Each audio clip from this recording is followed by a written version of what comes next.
Chers frères et sœurs de l'Église protestante unie de Choisy-le-Roi, chers frères et sœurs en Christ, je suis heureux et honoré de vous retrouver aujourd'hui.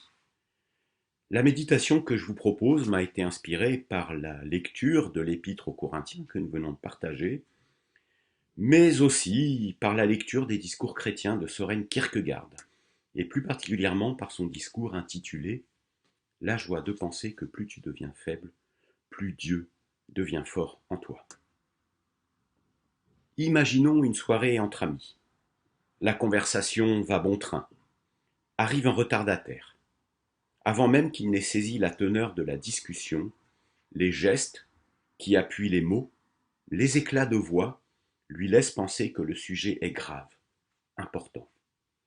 Le retardataire finit par demander à voix basse quel est le sujet qui anime toute la soirée. Et le voilà finalement fort déçu lorsqu'il apprend que ça n'est que futilité, alors que la dispute avait l'air de montrer un sujet bien plus important. L'apparent intérêt pour la dispute, le combat, n'est ici qu'apparence, parce que cela ne concerne qu'un sujet futile. C'est un peu pareil dans le monde où nous vivons. Nous aimons y parler de lutte et de conflits. Conflits syndicaux, luttes politiques, ou bien plus près de nous, conflits de voisinage et querelles de couple. Les chaînes d'information continues préfèrent nous abreuver de pays en guerre. Les médias people nous rapportent volontiers la dernière querelle du couple à la mode. Et nous-mêmes préférons jaser et parler du couple qui divorce après des années de querelles incessantes. Bref, tu veux être écouté? Parle donc de lutte et de conflit. Mais parle de la seule lutte qui compte vraiment, celle que tout homme, toute femme devrait soutenir avec Dieu, alors on te tournera le dos, au profit de discussions ô combien plus futiles. Il y a des pays en guerre, trop, c'est sûr, mais ça ne représente qu'un petit nombre. Il y a des conflits du travail, avec des grèves dures quelquefois, mais c'est dans un petit nombre d'entreprises. Il y a des couples qui se déchirent, mais ça n'est heureusement pas la majorité. Tout cela peut concerner nos prières, mais ça n'est pas notre quotidien. Mais le combat avec Dieu concerne tout croyant. Et ce combat est au cœur de notre préoccupation d'aujourd'hui. C'est dans ce combat que se révèlent les forces et les faiblesses. Ce combat avec Dieu a une particularité, un caractère unique. Plus tu deviens faible, et plus Dieu devient fort en toi. Vous avez peut-être entendu, à l'époque où il y avait encore des compétitions sportives, des sportifs se consoler après un match perdu. Certains nous disaient qu'ils étaient déçus, certes, mais qu'ils s'étaient consolés à l'idée d'avoir perdu face à ce grand, très grand sportif si admiré. Et si c'est une consolation d'avoir été vaincu par un grand homme, alors quand le vainqueur est Dieu, quelle consolation! Notre problème à nous, humains, est que dans l'adversité, nous portons nos regards au dehors. Nous cherchons de l'aide au dehors et nous en oublions le combat intérieur.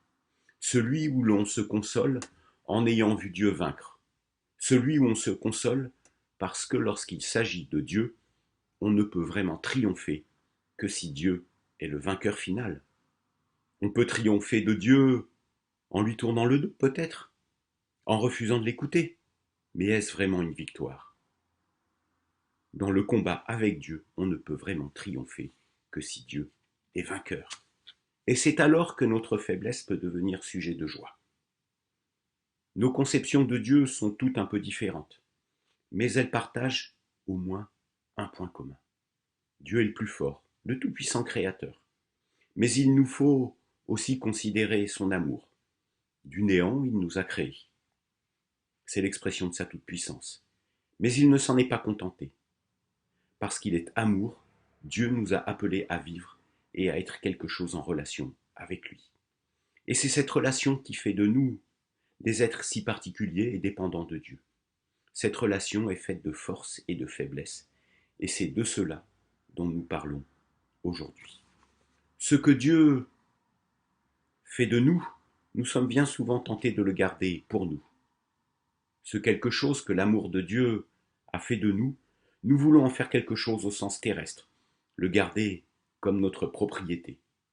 L'homme charnel se fortifie ainsi par la pensée, en se disant qu'il est fort par lui-même. Vous avez peut-être entendu dire cette phrase élogieuse à propos de tel capitaine d'industrie ou tel riche homme d'affaires. Oh, il s'est fait tout seul.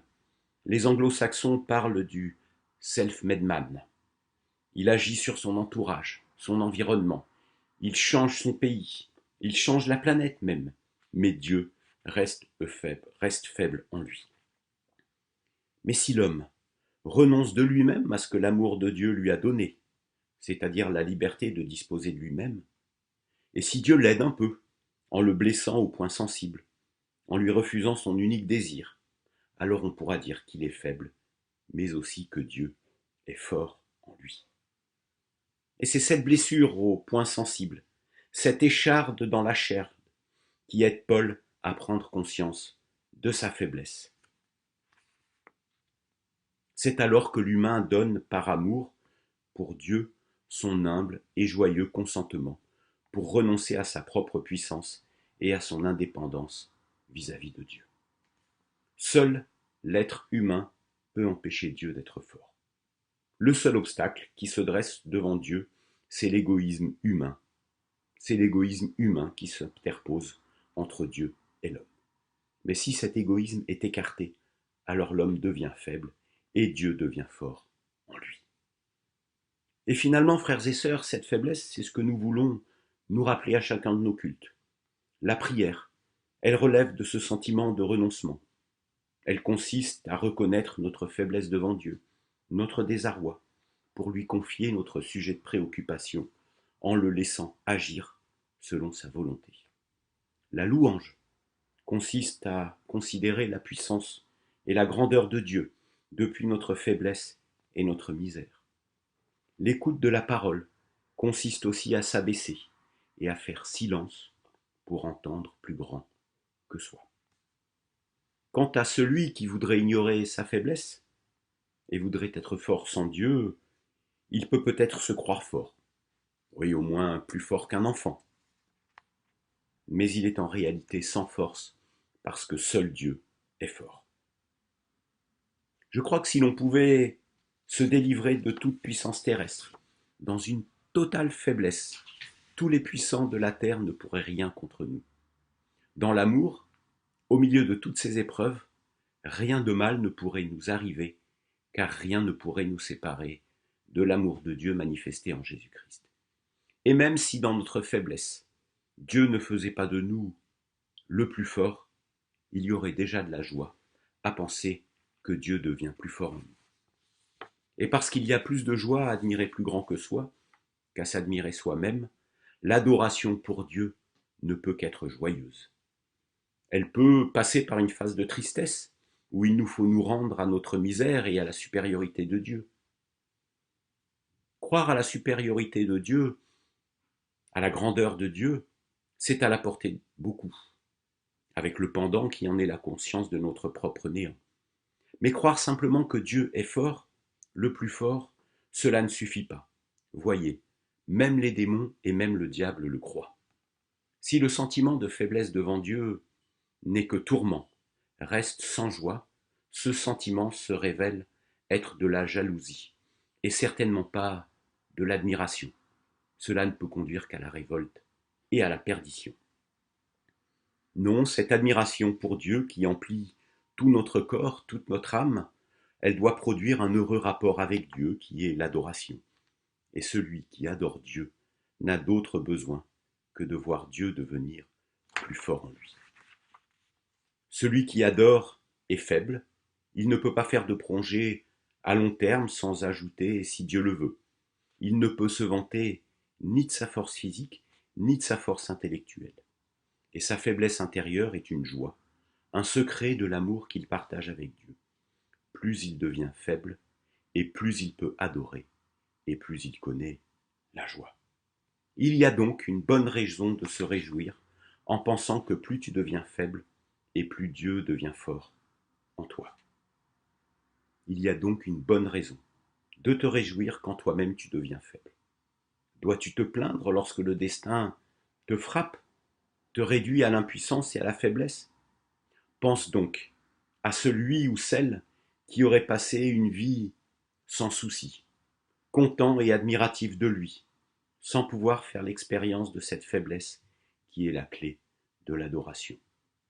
On ne prie le vrai Dieu qu'en esprit et en vérité, mais la vérité, c'est que tu es faible.